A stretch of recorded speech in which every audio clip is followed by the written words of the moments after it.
are you doing? Wonderful. And I know, well, you and Barbara know each other, but I'm the other Barbara, and I just got a chance to meet you. Just the little minutes that I met you this morning before we started, and I can feel the wonderful presence of Marlene. Queen. Hey, hey, I used to actually be called a queen. See? See, Barbara, I'm telling you, these queens are understanding themselves.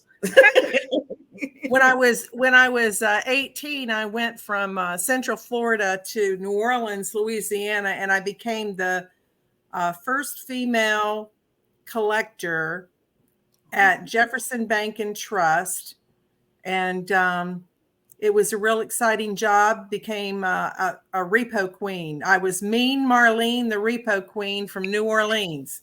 I love that. Learned how to hot wire a car and how to get into it without the light coming on. And so that was my start in the banking and finance industry back in the 70s. Isn't that wild? That dates me, doesn't it? I brought back some good memories. Me, Marlene, I like that. Me, Marlene. Me, Marlene. Wow. Well, Queen Mean Marlene. Well, you're not mean at all. You've come a long way since then, Marlene. Yeah, you come a long way, baby. But yeah, I think God was preparing me back then to be able to function in the midst of high stress situations. You know what? I'm glad you brought that up, Queen, because a lot of times we go through things, even the little bitty things that you don't even recognize, get you prepared for what's about to be in store. Yeah, wonderful. Yeah. So, lady, we always want to start off with a backstory, because I always like to see what's behind the scene, how you got to this wonderful, what you do for so many people. And like you said, finding your purpose and joy in the midst of crisis, we're going to talk a little bit about, but give us a little backstory. Well, I think, like I said, it started in my younger days of just looking for adventure, being one of those people that loves to be around people. And then I became a single mom and raised my two youngest biological sons by myself up in Tallahassee, Florida. And when they got ready to go to college, my father, who was in Central Florida, my mother had passed away in my teens and had gotten really ill. Now, this was a man who went to work every day of his life, drove himself to work, had his own business, but got cancer and needed help. And my younger brother was running the business and the family business. And so I left Tallahassee as my boys left to go to college. And then I had another trauma hit me in my vocation, in my ministry, in the work that I was doing there. But then I had to go down and take care of my dad. And it was just a total life change, disaster type of situation. And I wish I could say that it got better after a few months, but it didn't. It seemed to get worse. And what happened was my body started to physically become ill as a result of this post-traumatic stress and trauma that hit me. And I mean, I got seriously ill, almost died a couple of times because my lymph system and body, just my vital organs had just started shutting down. And I can honestly say at that time, I was in ministry at the time, but God began to just open up my mind and began to show me things about trauma and stress and how trauma is, if you think about trauma, when you break something or apply stress to it, that bone or area becomes traumatized. and it connects to the brain. And a lot of times, even after a broken bone is healed, you can hit that area and your brain brings back that memory. And so I got into brain science. I got into crisis and trauma care counseling. Uh, and God began to just open up my heart about this part of the brain called the joy center. And I don't know if you know, it produces um, dopamine, it produces serotonin, it produces it that when it's triggered, it produces all these automatic response. It produces a fight or flight. You call it animal brain syndrome. And a lot of people do a lot of things when they're traumatized because their brain tells them that they're in danger, and they're going to do something to try and either fight, flight, or flood. And then because this dopamine is produced and these other things are produced, what happens is people, when they get traumatized, a lot of times I believe this is a root of a lot of addictions, a lot of mental illness, a lot of physical things that happen in the body because we don't react well in the way God intended us to handle traumatic situations. And so I started doing into a study of this, and eventually, what it has evolved into is helping people through these times in their life where they want to get better, but a lot of times they don't know how to get better because they're in a place where they're biologically, mentally, and physically, they are overwhelmed and they just can't help themselves. And so it's almost like a trauma nurse or somebody that comes in and helps people find their purpose, find out what makes them laugh again. Right. And one of the biggest things that I have found is when I was going through my trauma crisis, I had a hard time loving.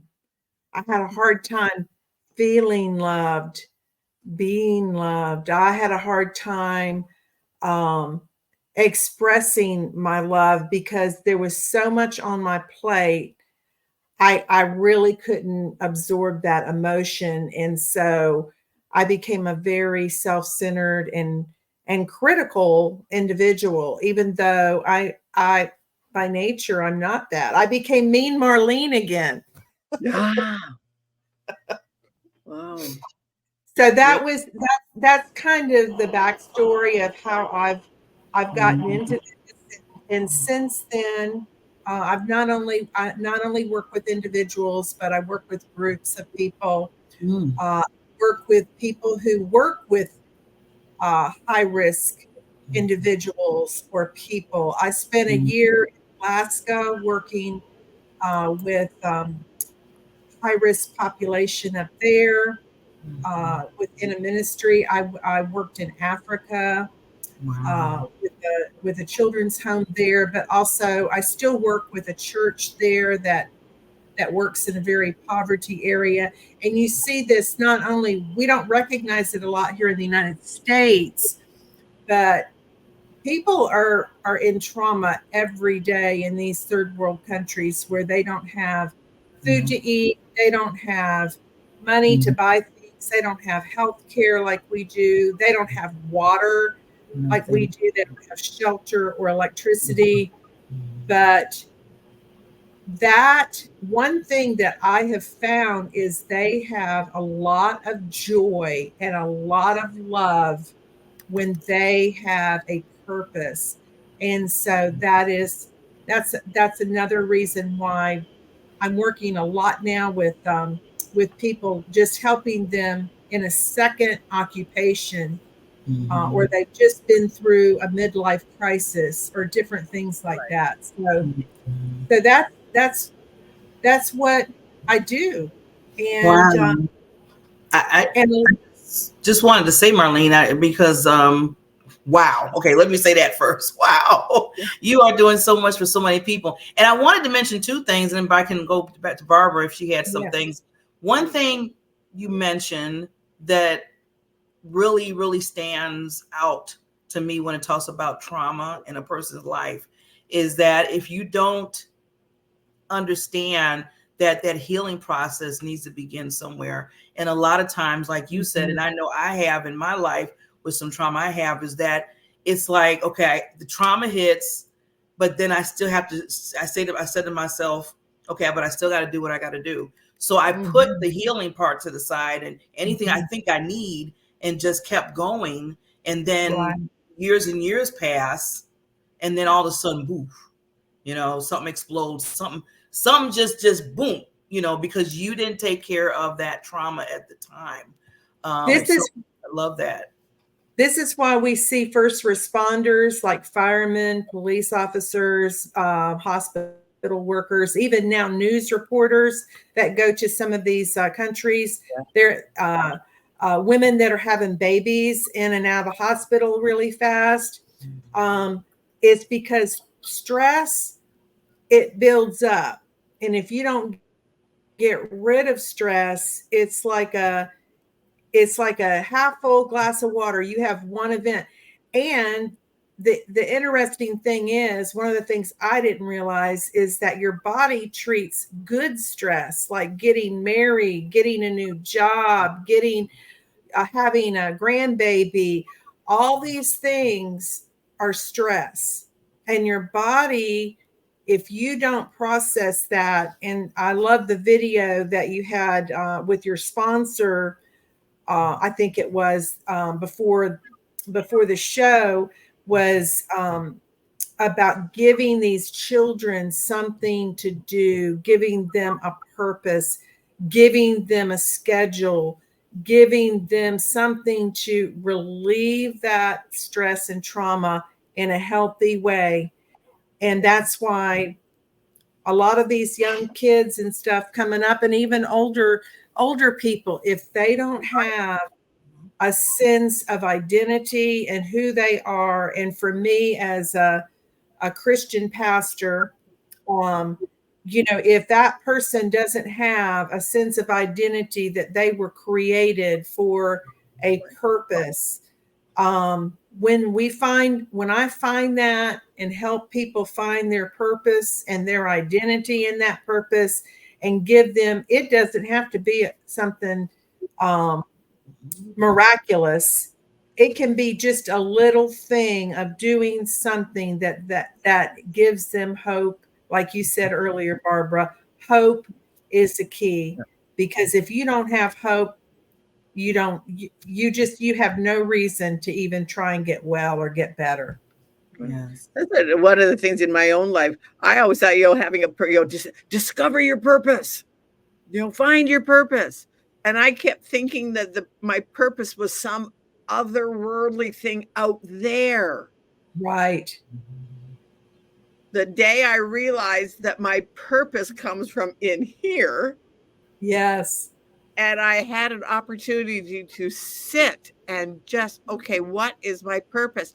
And it just surfaced that my purpose it's so simple: serve God, learn, and then teach others what I've learned. Right. That's it. I don't have to do anything bigger. I don't have to do anything, but that's my purpose. So whenever, and Barb can tell you this, that when I learn something, I come on this show and share it. I tell you, another thing that I learned that has really helped me in this journey of recovery is developing good communication skills. I took a class from this doctor who has a company called Relate Well, and he deals a lot with marriages. And he talks about how husbands and wives, that they can go years and years without communicating with one another, but they start building a better marriage when they when they develop the communication that what they're doing is their purpose is us instead of me or you. And that hit me, the power of us, that this life is not all about me. It's my trauma is not just about me. There's a reason and there's a purpose even in the pain. And in my faith, that's what I believe, that okay, we know, I believe in a God who can do anything, and I believe he can stop a lot of things if that were going to be the best thing. But sometimes there's a purpose in the pain that we don't even understand. And that to me is why people keep asking sometimes why this, why that. We may or may not ever even know the reason why. How can you talk to a mother who's lost a child? And you know what I'm saying? There's so many different traumas and pain, you know, and you've got to give people time. That's why I call what I do the ministry of presence, because I can't just come into somebody's life and say, oh, well, you just need to get better. You just need to do this. You just need to get over it. You just need to move on to your other kids or this or that thing. And you know what? It doesn't, pain and suffering does not work like that. And so the ministry of presence, of just being there with someone and getting to know them, loving them when they're not lovable. You know, a lot of people react differently in the midst of trauma. And so I always say the purpose is not just my purpose, it's what is God's purpose. And so if I can train myself to be closer to my purpose, okay, of why God created me, okay, why did he create me? He said something really interesting to me, Barbara's, BB's. That's my grandma name, BB. It's Swahili for grandma. Yeah, I love the connection. So anyhow, the Lord spoke to me the other day and he says, Marlene, I appreciate you. And I thought, well, that's kind of weird. Why would the Lord appreciate me? You know, I'm not really anybody just, you know, miraculous. But you know what he said? He said, I created you. Why wouldn't I appreciate you? And let me tell you that when I was in that communications class, they had you go back and write down a list of all the people in your life that had fulfilled core values of relationships in your childhood. And do you know, I went back and looked at that, and appreciation was one of those core values. And do you know, I couldn't think of anybody in my childhood that had fulfilled that core value. And here I am, this old, not having that in my childhood, and how that was trauma back then. And so part of me finding my purpose, even at my age, that helped me that day when he said that to me, Marlene, I appreciate you. And I said, why, Lord? And he said, because I created you. So why wouldn't I appreciate you? It took away all those bondages of religious working. I got to do this to do that. It took all the stress off of me. You talk about stress relief. That was relief. I don't have to do it. Yeah, I remember one day just that, in that same kind of thing. And one day I was just You know, when you have your monkey brain explodes into a band of gorillas. You know, when you are just out and you just can't, you're just so. And finally, it was like, because I was fairly new to faith, and I sat down. It was like, I just don't know what I'm going to do. I just that and it was just all of these things, and I heard that still small voice that just said, "Just you know, what, Barbara, you have salvation. Everything else is just details, and I'm in charge." That's right. Amen. I was like, oh, don't sweat the small stuff, you know. That's and right. and some of the trauma, it's so big. And yet sometimes when we can think of it as, okay, don't sweat the small stuff, because to God it is small. It is. It is. So yeah, And it was. I remember that moment, and it was like, oh yike. Wow, And Marlene, you gave me goosebumps when you said that. I mean, I'm sorry to cut you off, but I just had to say, no, you yeah, said that. I just felt that presence, you know, and it just made me feel like, wow, he's right. He created us, and that's why he respects us. And you know, you never think of it like you said. You're like, well, what? I'm not spectacular. I'm not this. You know, I'm just here. And right, he's basically coming back to say, but I created you, and that's it. right. I mean, He's I was like, it. woo, he's our daddy, you know, he's our, I mean, you can just talk about, I mean, I could just go off on a preach right now, but a lot of the people that I talk to are not even, they don't even have a faith. They say, I don't even know what I believe.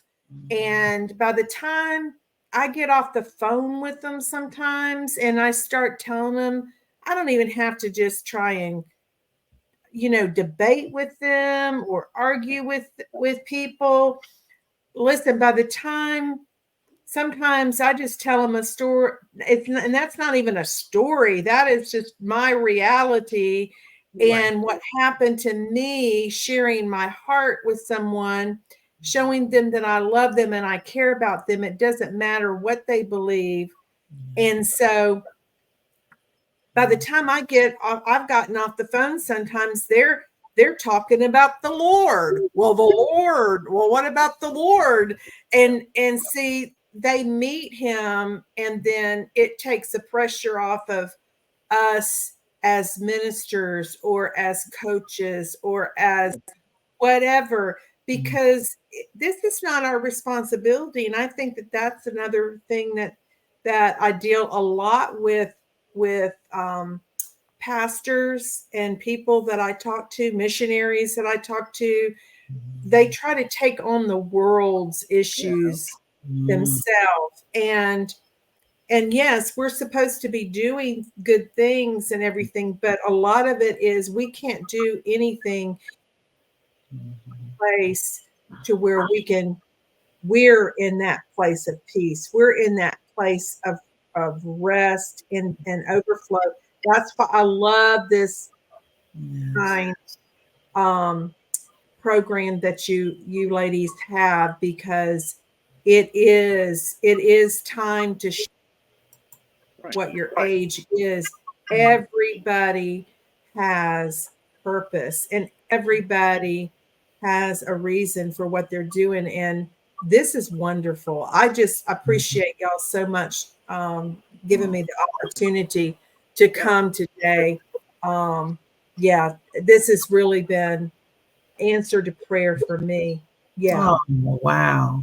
Well, you've been an answer prayer too, because you're just confirming so many things right now when it comes to your purpose and really letting, God come in. And I love how you said that, because God just wants us, he uses us. And I know we can go to the preaching part, which this is to be just real talk, because we all love God, the Lord, is that, he uses us as the tools that he made. Like he said, he made us to just be ambassadors for him. And I always tell people that takes, like you said again, Marlene, that takes that pressure, because we feel like, because I was there too. And sometimes I'm still there. It's like, Lord, I just want to do this. I want to make sure this. I want to help this person. You help me do this. Right. and God's just saying, I just want you to be who you are because I made you. Mhm. You just talk, you just say your stories, what you've been through, what you've dealt with, and believe me, you're going to give that hope and you're going to touch so many people. Now I'm using me as an example, but that's all of us here. That's all. Right. Right. And that takes the pressure, like you said. I love how you said it. That takes that pressure off because he always says, "Put everything on him." That's right. He tells us that. I'm gonna tell you, if you're on there, right, if you're feeling stressed or you're feeling like, oh, I'm responsible for this, then it's probably not God. You know, it's probably the enemy that's come in and said, you've got to get all this done in order for God to be pleased with you. And that happens a lot in crisis and trauma and disasters because you have what they call survivor's guilt as well. You have people that have gotten in there and done things, but yet they survived and someone didn't. And boy, I tell you, we're dealing with that all over our country right now with some of the disasters and things that have happened recently. Yes. Yeah. You know, I also wanted, because I know with time, but I want to touch because you talked about the joy in the midst of the crisis. Yes. And one thing, you talked about the video a little while ago, and I am one of the board members of Help Humanity, and we deal with Haiti, the country of Haiti, with the children. And as everybody knows, if you heard what's going on in Haiti, just like you said, around the world, it is very sad. I mean, I literally like just cry all the time when I cry out for them. And I just tell, but what I see, this is the part that I want to bring up what you said earlier. With everything they're going through, like you said, the no water, the no food, you know, the schooling, they can't even go to school because it's their livelihood. Somebody might, their life might be taken away as they just go outside of their doors where they live. But they still get this joy. I still see a smile on their face when I see them, or we have pictures of them when we went down there to visit them. And I'm like, that's incredible how they're going through so much as a child, the trauma and everything, like you said. And they still got this laughter when they see people, and they give those big hugs when people come to them.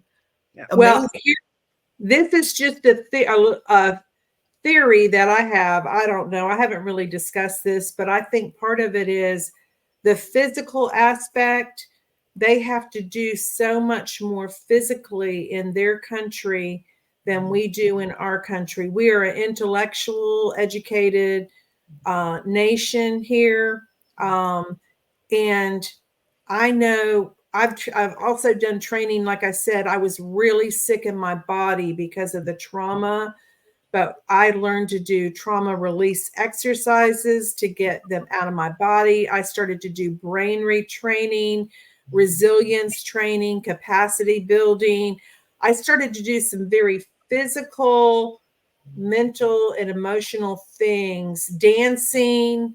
In a lot of these countries, when there's worship, there's a lot of dancing. That is releasing trauma, stress. They don't have the resources to get to the alcohol, the pharmaceuticals, the things that also are other, I call them babysitters for our trauma. So I think a lot of it is there's a biological reason too, while they're able to get through that crisis and trauma and accept it. And they have an extreme amount of appreciation and gratitude. And that's what I try and help teach people too. You have got to have an attitude of gratitude. If you don't, it's only going to increase the stress. Yeah.